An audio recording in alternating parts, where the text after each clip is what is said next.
La parole est à Madame Huguette Bello pour la gauche démocrate et républicaine.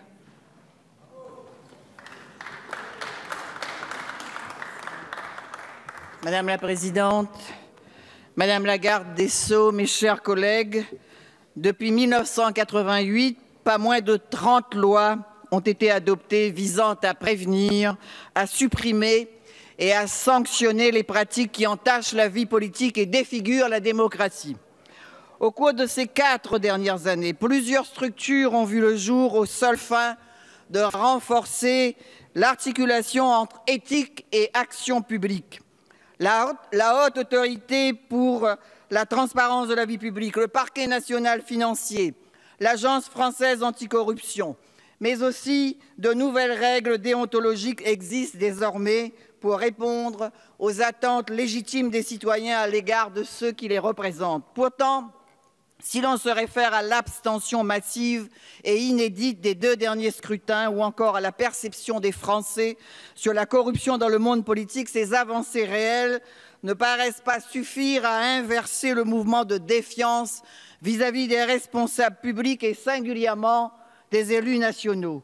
La question se pose donc inévitablement à nous, quand nous songeons à l'impact des 2 textes que nous examinons et à leur capacité à rétablir la confiance dans l'action publique.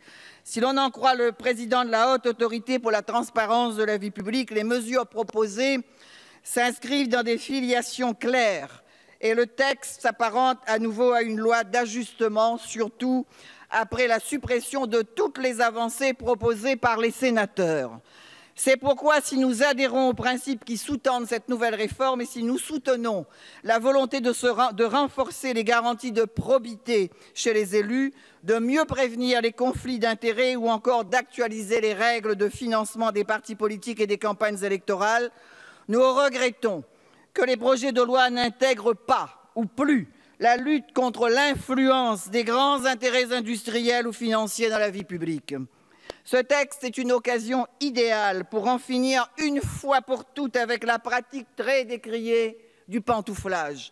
Il nous revient à nous, députés, de la saisir pour limiter de manière résolue, de manière drastique, les allers-retours entre haute administration et sphère politique pour mettre fin à cet usage d'un entre-soi si favorable au conflit d'intérêts.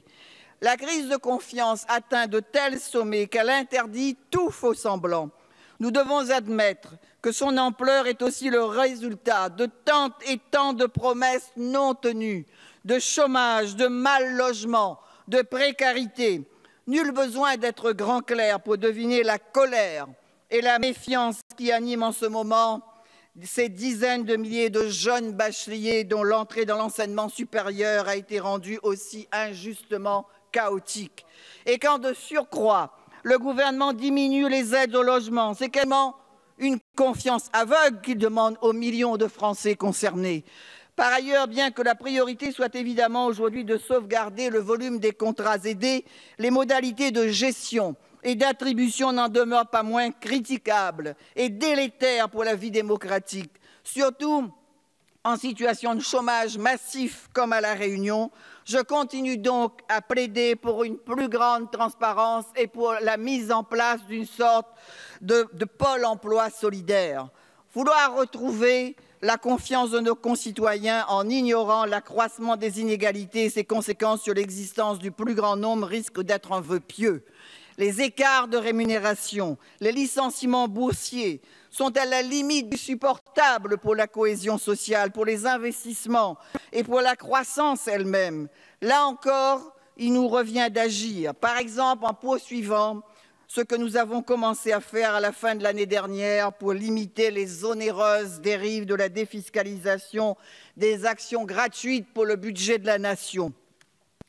C'est parce que ces questions liées aux déréglementations, notamment dans la finance, seront au cœur de la décision politique que les dispositions de ces projets de loi et de ceux qui les ont précédés trouveront leur pleine efficacité et rempliront l'objectif qui leur est assigné. Ainsi, de la suppression de la réserve parlementaire et surtout de la reconversion des 150 millions qu'elle représente. Ainsi également de l'interdiction des emplois familiaux, qui est presque devenu l'emblème de cette nouvelle réforme pour la confiance. Plus fondamentalement, cette mesure renvoie à l'absence de statut des collaborateurs parlementaires et met en évidence le vide juridique qui entoure toujours cette profession 40 ans après son apparition. Nos collaborateurs font partie des 2% de salariés non couverts par une convention collective. Le droit commun leur est souvent difficilement accessible, notamment en matière de licenciement. Nous devons, en tant que députés, mais aussi en tant qu'employeurs, créer à l'occasion de cette nouvelle loi des conditions en faveur d'un véritable statut et d'une convention collective et permettre là même de limiter les dérives. Nous savons que loin de rassurer les citoyens, l'inflation législative aggrave leur défiance. Ce constat oblige a fortiori dans une loi sur la confiance à adopter les règles juridiques claires, stables et générales. Il rend indispensable de renforcer les moyens d'investigation des différentes autorités anticorruption. Il suppose de reconnaître le dévouement et la dignité avec lesquels la très grande majorité des élus servent l'intérêt général, notamment en consacrant un véritable statut de l'élu. Merci à vous. Merci Madame la députée. La parole est à Madame Paula Forteza.